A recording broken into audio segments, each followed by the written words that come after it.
নমস্কার, আশা করি সবাই খুব ভালো আছেন আর ভালো থাকেন, সেটাই চাই।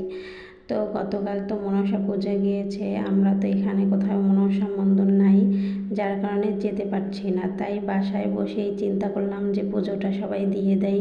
শ্বশুর শাশুড়ি, দেবর, ঠাকুরমা এরা সবাই আসছিল, সবাই মিলে তো বাসায় মনসা পুজো দিলাম। তো বাসায় তো আসলে সব কিছু পাওয়া যায় না, যেহেতু আমি ভাড়া বাসায় থাকি, তাই আমাদের ছাদেই পুজোটা হয়েছে। তো আমরা আগের দিন বিকেলবেলা ফুল, দুর্বা এবং বেলপাতা এগুলো তুলতে গিয়েছিলাম অন্যদের একজনের বাড়িতে। আর বাবুরা যেখানে খেলাধুলা করে ওই কলেজ মাঠে আমরা গিয়ে দুব্বা তুলে নিয়ে আসছি। তো পরের দিন অনেক সকাল সকাল সবাই উঠে পড়েছি, কারণ কি সকাল সকাল পুজো হবে।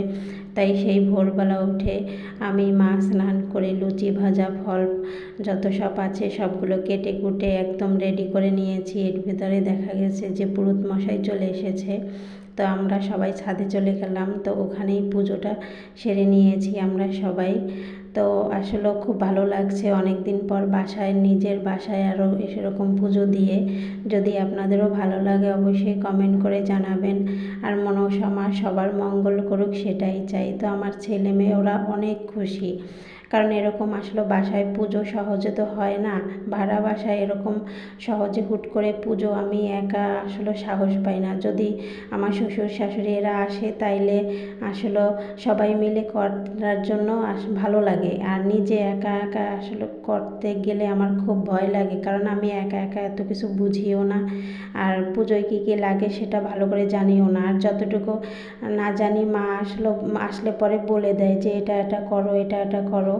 তো মা বলে দেয়, সেই মতোই আমি কাজ করি, আর সাথে মাও থাকে।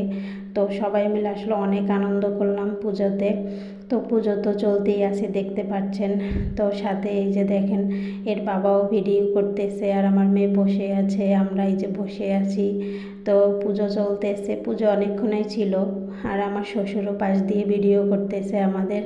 তো আপনাদের কাছে এই ভিডিওটা কেমন লাগছে অবশ্যই কমেন্ট করে জানাবেন। আর ছাদে তো তার জন্য মানে কাব্য খুব দুষ্টুমি করতেছিল, তাই সবাই একটু ভয় পাচ্ছে, কারণ আমার চারপাশে রেলি নাই, যে কর্নারের যাতে না যায়, কারণ কর্নারে গেলেও ও ভয় পাবে। তো আমি যখন ভিডিও করতেছিলাম তো ঠাকুরমশাই হঠাৎ করে আমার দিকে তাকিয়েছিল। আমি মনে করছিলাম যে হয়তো বলবে যে ভিডিওটা বন্ধ করতে, কিন্তু সেটা বলেনি। তারপরে আমরা পুজো টুজো দিয়েই যে বাসায় এসে প্রসাদ মাখাচ্ছে মা, সেটা খাবো, এর জন্য সবাই বসে পড়েছি। আর এদিকে ঠাকুরমা ফল খাচ্ছে, আর মা আলো চাল মাখা প্রসাদ যেটা বলে আমাদের ভিতরে অনেকে চিনে।